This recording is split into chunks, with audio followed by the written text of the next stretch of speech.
Happening today, so many of you remembering one of the worst plane crashes in U.S. history.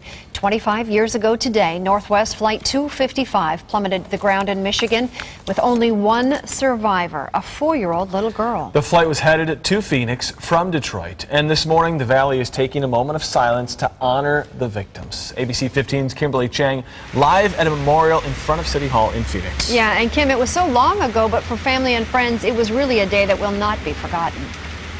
Absolutely, Connie and Kirk, good morning. Every year, the city of Phoenix sets out flowers in front of the city hall so that friends and family have a place to go to remember their loved ones. Now, this is right next to a permanent memorial where you can see up here the names of 156 victims of that plane crash are etched into this stand.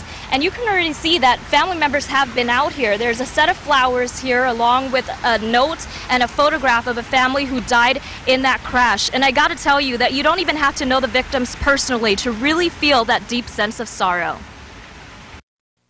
When I looked at the plaque here, it's a family that appears that they lost 7 family members, and that's very tugging to the heart.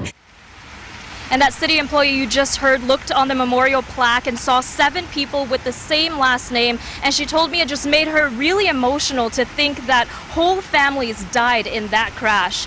And the note beside the flowers read, "We will never forget, love your family," with the names of Ron Geiger and his family who died in that crash. And how could you forget these images from 25 years ago? Flight 255 took off from Detroit, and as it was taking off, its wing hit a pole and caused it to plummet to the ground. 156 people killed, 100 victims were from right here in Arizona. In fact, more than that.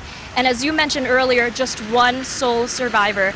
And I have to tell you, you guys, you see the memorial on TV, and it really just isn't the same until you come out here and see it for yourself, Connie and Kirk.